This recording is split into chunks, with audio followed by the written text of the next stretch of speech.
दर्शकवृन्द, नेपाली भूमि फिर्ता नगरेको बारे ग्रेटर नेपालले ब्रिटेनसँग 5वटा प्रश्नको माग्यो जवाफ। यस्तै बेलायतकी महारानीसम्म पनि पुगेको थियो ग्रेटर नेपालको मुद्दा। अब राजा चार्ल्सको कार्यकालमा के फिर्ता होला त नेपालको भूमि? आउनुहोस् ब्रिटेनले के भन्छ नेपालको विषयमा, यस विषयमा चर्चा गरौँ। दर्शकवृन्द नमस्कार, म शङ्कर भुसाल, तपाईँ जगत खबर हेर्दै हुनुहुन्छ। यो भिडियो कुन ठाउँबाट हेर्दै हुनुहुन्छ कृपया कमेन्ट गर्नुहोला। सुगौली सन्धिमा ब्रिटेनले हस्तान्तरण गरेको नेपालको 60,000 वर्ग किलोमिटर जमिन फिर्ता नगरेको विषयमा ग्रेटर नेपाल अभियान चलाइरहेको ग्रेटर नेपाल राष्ट्रवादी मोर्चाले बेलायतसँग जवाफ मागेको छ। यस सम्बन्धमा ग्रेटर नेपालले ब्रिटेन राज्य मन्त्रीलाई आधा दर्जन प्रश्न सोधेर जग्गा फिर्ता नहुने विषयमा जवाफ मागेको थियो। 30 अक्टोबर 1950 भएको नेपाल बेलायत सन्धिको धारा 8ले सुगौली सन्धि खारेज गरे पनि उक्त भूमि भारतको उपनिवेश रहेकोमा मोर्चाले प्रश्न उठाएको छ। मोर्चाले विज्ञप्ति जारी गर्दै संयुक्त अधिराज्य ब्रिटेनकी परराष्ट्र मामिला तथा कमनवेल्थ राज्यमन्त्री अन्ने मेरी ट्रेभेल्यानलाई 5 बुँदी पत्र पठाएको जनाएको छ। मोर्चाले भनेको छ, ब्रिटेनले सुगौली सन्धि हुँदै नेपाललाई हस्तान्तरण गरेको 60,000 वर्ग किलोमिटर जमिन फिर्ता नगर्नुको कारण जान्न ग्रेटर नेपालका तर्फबाट राज्य मन्त्रीलाई आधा दर्जन प्रश्न सोधिएको छ र मोर्चाले सन्धिको शतवार्षिकीका अवसरमा नेपाल आएकी संयुक्त अधिराज्य ब्रिटेनकी परराष्ट्र मामिला तथा कमनवेल्थ राज्यमन्त्री अन्ने मेरी ट्रेभेल्यानलाई 5 बुँदे पत्र पठाएको छ। 18 जुलाई 1947 ब्रिटेनले आफ्नो संसदबाट भारतीय स्वतन्त्रता ऐन पारित गर्यो र 14 र 15 अगस्त 1947 पाकिस्तान र भारत बनेपछि नेपाली भूमि नेपालको हुनेछ भनिएको थियो। यसबारे मोर्चाले सहमति भएको जग्गा भारतलाई छाड्ने कारण मागेको अध्यक्ष फणिन्द्र नेपालले बताएका छन्। विज्ञप्तिमा 5वटा प्रश्न सोधिएको छ। सन्धिमा सही भए पनि पालना नभएको अवस्थामा सन्धि गर्नुको उद्देश्य के हो? के बेलायतले नेपाली भूमिमा रहेको उपनिवेश 15 अगस्त 1947 भारतलाई हस्तान्तरण गरेको थियो? के उपनिवेश हस्तान्तरण हुन्छ? के लिखित सहमति बिना ब्रिटेनले स्वतन्त्र राष्ट्र नेपालको भूमि भारतलाई हस्तान्तरण गर्न मिल्छ? औपनिवेशिकताको पीडा कहिलेसम्म सहने? त्यो जमिन कहिले फिर्ता पाउने? पत्रको बोधार्थ अफगानिस्तान, बङ्गलादेश, भुटान, भारत, चीन, मालदिप्स, नेपाल, पाकिस्तान र श्रीलङ्काका परराष्ट्र तथा विदेश मन्त्री र सार्क सचिवालयलाई समेत पठाइएको मोर्चाले जनाएको छ। ग्रेटर नेपालको अवधारणालाई नेपालभित्रै धेरैले असम्भव परिकल्पनाका रूपमा लिन्छन्। अहिले भएको भूमि नै अतिक्रमणको चपेटामा परिरहेको र देशको सार्वभौमिकतामा छेडछाड भइरहेको बेला विगतमा गुमेको भूमि फिर्ता होला भन्ने आशा कमैलाई छ। तर यसो भनेर तार्किक र प्रामाणिक रूपमा नेपालको सिधा हक लाग्ने भूभागलाई हामीले सधैँका लागि माया मार्ने त? आज देशको सार्वभौमिकता रक्षा गर्दै भोलि हाम्रो भूमि भारतबाट खोज्ने परिकल्पना गर्नु गलत नै हो त? यसो गर्दा भोलि हाम्रो भावी पुस्ताले उठाउने प्रश्नको जवाफ दिन सक्छौँ त? यस्ता सवालहरू ज्वलन्त छन्। कुनै समय पूर्वमा टिस्टादेखि पश्चिममा सतलजसम्म पुगेको नेपालको भूमि सुगौली सन्धिपछि मेची र महाकालीमा खुम्चिन पुग्यो। सुगौली सन्धिमा गुमेको जमिन नेपालले फिर्ता पाउनुपर्छ भन्ने अवधारणालाई हामीले ग्रेटर नेपाल भन्ने गरेका छौँ। ग्रेटर नेपालको औचित्यका विषयमा तर्क गर्नुभन्दा पहिले सुगौली सन्धिको पृष्ठभूमिबारे केही चर्चा गरौँ। नेपाल पुनः एकीकरणको क्रममा थियो। पृथ्वीनारायण शाहपछि उनका कान्छा छोरा बहादुर शाहले पुनः एकीकरणलाई निरन्तरता दिए। भक्ति थापा, अमरसिंह थापा, बलभद्र कुँवर जस्ता योद्धाहरूको यसमा योगदान रह्यो। भक्ति, अमरसिंह र बलभद्रहरूको सामूहिक नेतृत्वमा नेपालको सीमा पश्चिममा सतलज नदी पारी काँगडासम्म पुग्यो। काँगडाका राजा संसार चन्द ज्यान जोगाउन काँगडाको मानव निर्मित किल्लामा लुके। काँगडा किल्ला हालसम्म देखेका मध्येको अद्भुत किल्ला हो। यसलाई गोर्खालीहरूले भेदन गर्न सकेनन्। लामो समयदेखि किल्लामा लुकेर संसार चन्दलाई एक दिन किसानको भेष धारण गरेर गोर्खालीलाई झुक्क्याउँदै पन्जाब केसरी रणजित सिंहको शरणमा पुगे।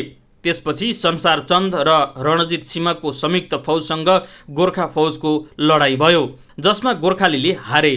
यो निर्णायक लडाईँपछि नेपाली पक्ष सतलजभन्दा अगाडि जान सकेनन्। उनीहरूको देश विस्तार पश्चिममा यही समाप्त भयो। त्यति नै बेला तराईपट्टिको इलाकामा अङ्ग्रेजहरूसित नेपालको सीमा विवाद सुरु भएको थियो।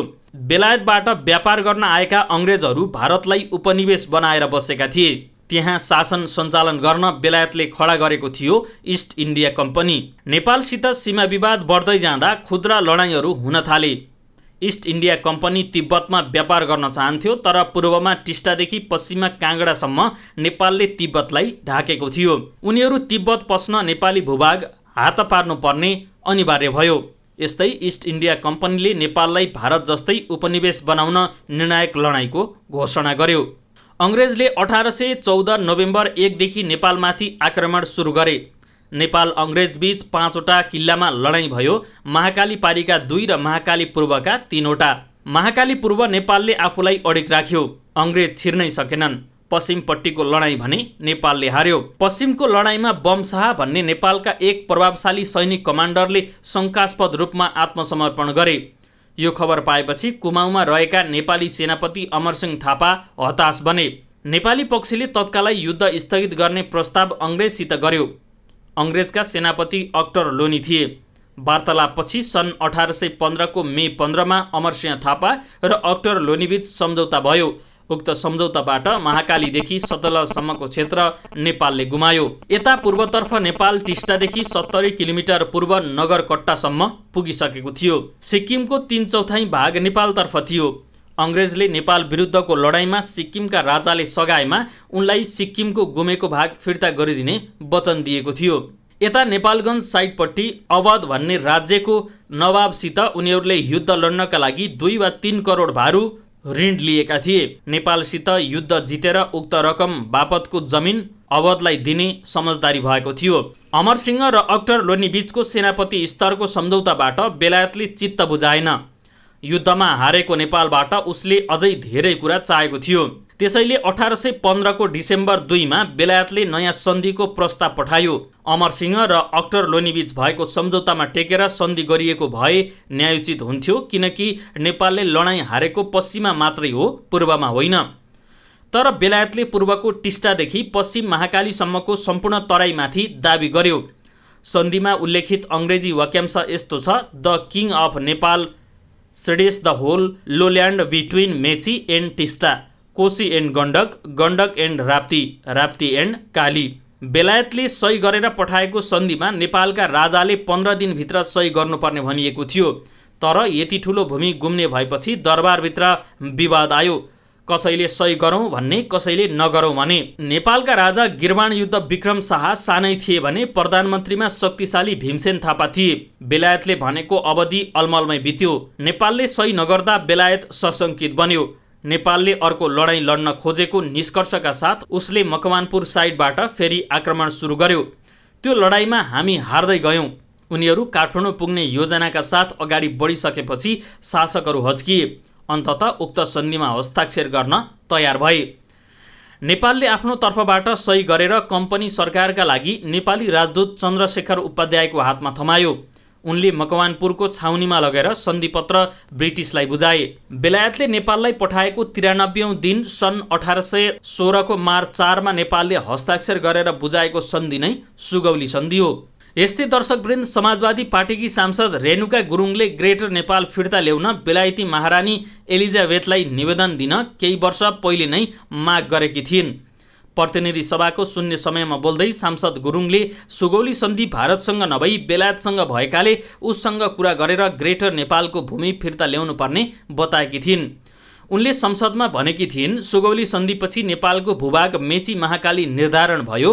त्यो सन्धि भारतसँग होइन, बेलायतसँग भएको हो। बेलायतले भारत छाडेर जाने बेला लर्ड माउन्ट मेटनले हाम्रा प्रधानमन्त्री मोहन शमशेरलाई निवेदन दिन भने पनि दिएनन्।